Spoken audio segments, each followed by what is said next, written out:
Welcome back, everyone. It's November 18th, 2020. I'm Jerry Hall, and here's the view from Costa Rica.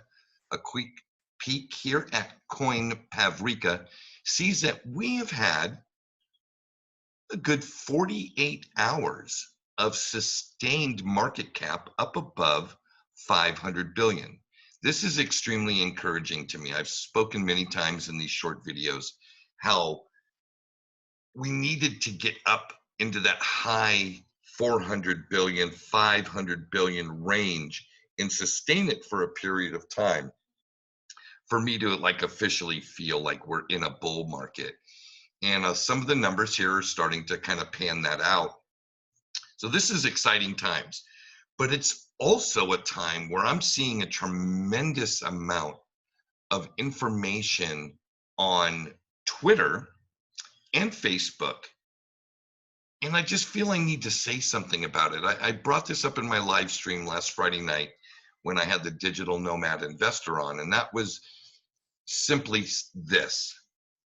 There are some narratives that continue to be pressed despite not having any substantive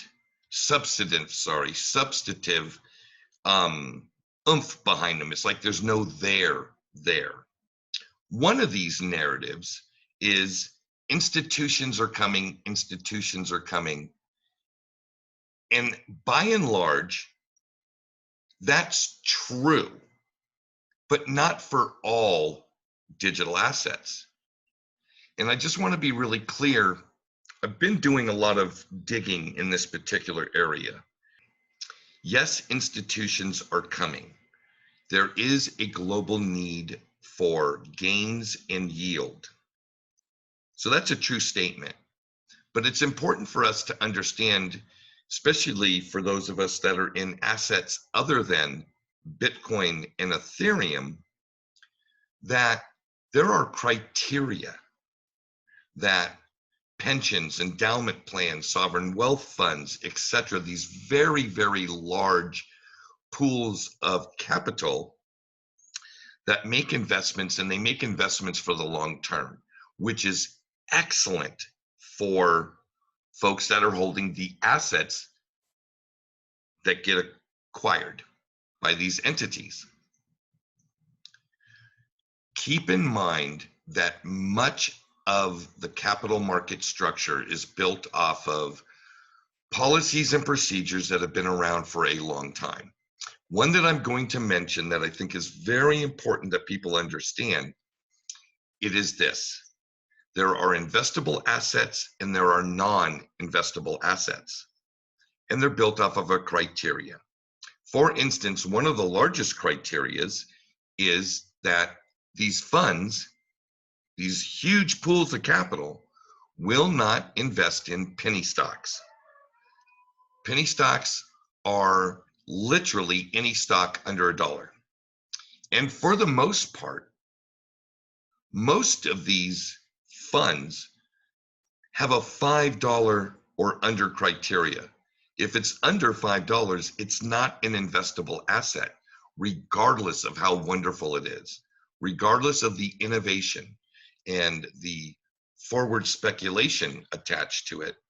Until it reaches a certain valuation, it presents risks that are untenable to these funds. And that's very, very important to understand, because as you're looking at the list of assets here, there are many that fall below that $5 criteria. One of my favorites is XRP, but also Cardano, which I think is an incredible project with all kinds of growth and legs behind it. It doesn't meet the criteria. Even Polkadot doesn't meet the criteria.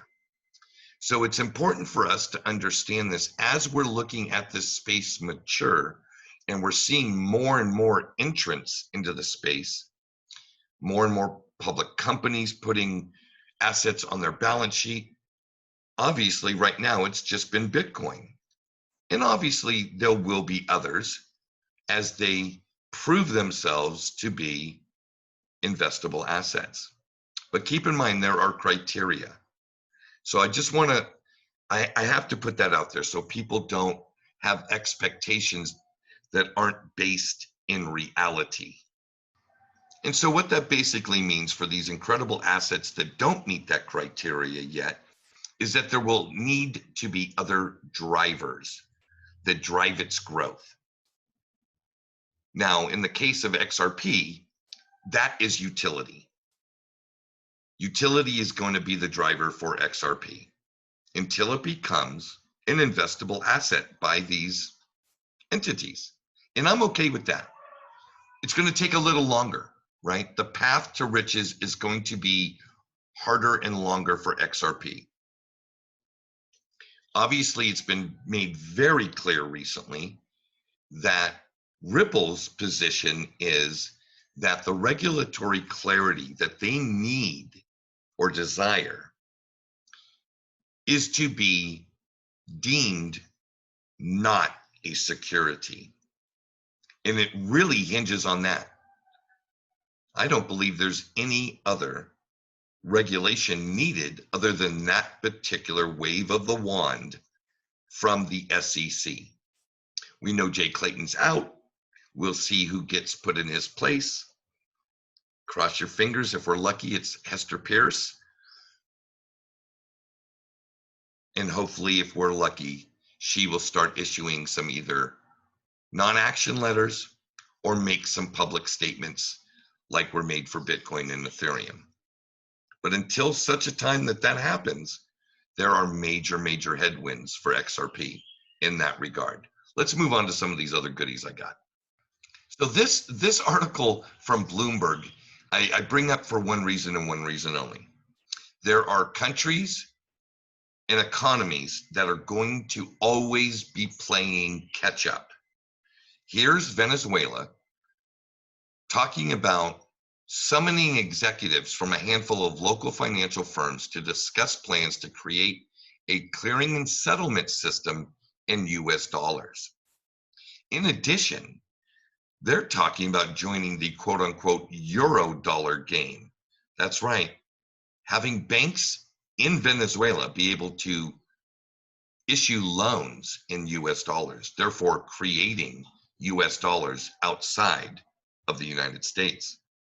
Very similar to the what they call the euro dollar. Now, this presents several incredible issues. One, should this actually happen and they are able to plug into the quote unquote euro dollar economy, this would give Venezuela an opportunity to get involved with this parallel system of digital currencies. Imagine the Venezuelan bank creating a loan in US dollars, digitizing that in such a way maybe it gets turned into XRP, Bitcoin, whatever, used in the system that's outside of SWIFT, and bada bing, bada boom, you're off to the races using the US dollar. Isn't that funny? I think it's kind of I think it's hilarious. And considering the fact that we're seeing countries like this act in this way, it tells us that the stability of economies around the world are in a lot of trouble. Let's move on. Now, I've always enjoyed Plan B's stuff. And what he's talking about here is something that I believe and have a tremendous amount of conviction in. And that is that our crypto market today, there's a big difference between now and 2017. He's stating that the big difference is that most Bitcoin sold today will never see the light of day again. They disappear into deep cold storage. Buyers today are professionals with long-term vision and staying power. This bodes very well for our space as the market cap grows. What this will do, it will dampen volatility. And for me, the long-term holder, this is good news. For Joe Trader, who's made a killing off the volatility of this industry for the last 3-4 years, not so much. Maybe some of those traders will become hodlers. Hey, let's move on. So in this little Cointelegraph article, they're talking about Mexico's second richest man, kind of pulling what we would call a Michael Taylor. 10% of his liquid portfolio is in Bitcoin. Now, keep in mind, this man is a billionaire. So you can imagine what his quote unquote liquid asset pool could be. It's millions of dollars. So it wouldn't shock me one bit if a couple of mil got put into Bitcoin. And what he's talking about here, and I think it's really, really important to understand, is that he is stating, right? He is stating that paper money is becoming worthless. And he's absolutely correct. Governments around the world and their central bank policies and their MMT seem to have one solution for the economic problems, and that is create more liquidity.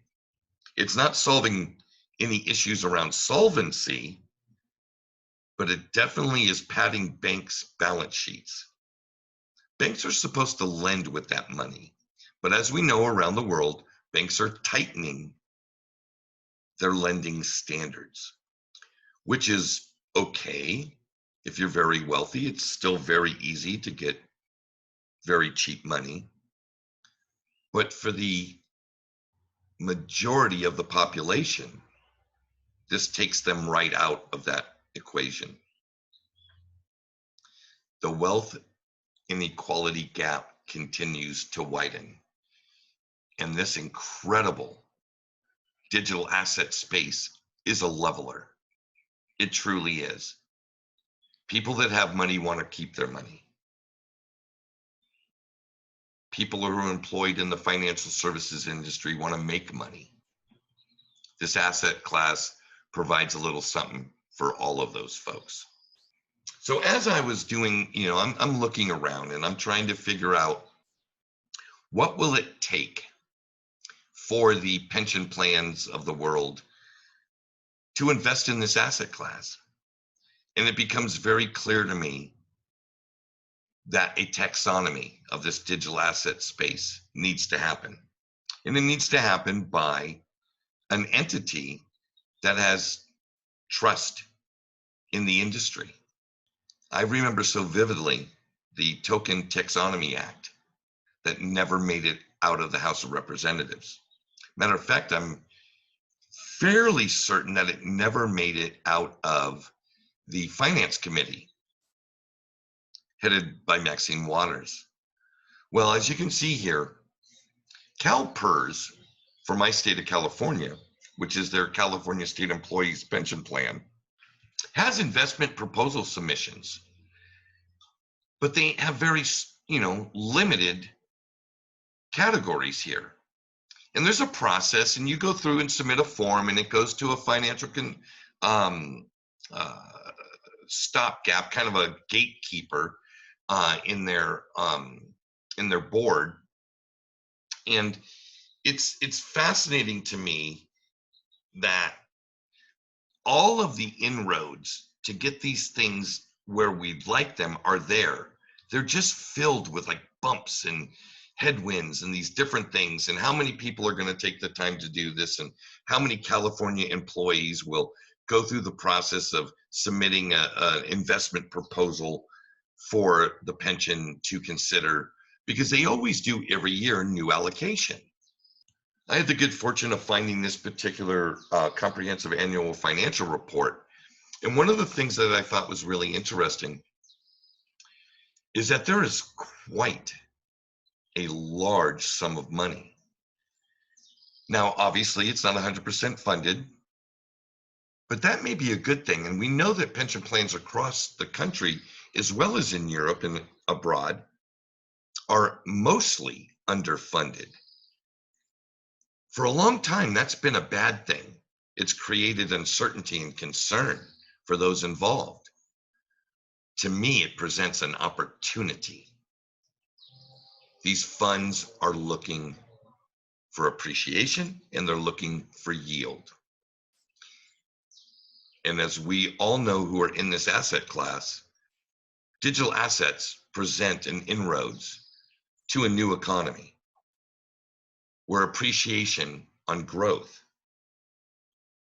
is there, where instruments to leverage and create debt are there. Good times are ahead. However, we are not on a level playing field. We need to be very clear about that. Until the greater asset class gets the same reference by the SEC that Bitcoin and Ethereum has, it really looks like it's a Bitcoin and Ethereum world. And that's kind of a bummer. That's a bummer to me. Somebody who understands the tech enough to see the pros and cons for these various enterprises, these various protocols. I know that there are some that are absolutely amazing and have a tremendous amount of value to bring the world. And they're going to be excluded. And that's a shame. I take you back to my last little insight video where I talk about creating a letter to your elected representatives, both in your state and at the federal level. We each have congressmen that represent us. We each have state senators that represent us in the United States. If you're abroad and you're in a democracy, you have elected officials. Use your voice. Give them something substantive. Find something that can't have a lot of holes poked in it and include it with your letter, supporting your various project or crypto as a whole. But it's important. Will it change Rome? No, it won't. But it can it have an influence? Quite possibly. So once again, I want to thank all the folks that have continued to support this channel, whether it be the Beyond Moon series, these little market insights, my interview series, one-on-one with Jerry Hall, and even the Friday night live streams. It's been an absolute pleasure being a part of this with you. And again, I'm grateful for your support. So until next time, Pura Vida.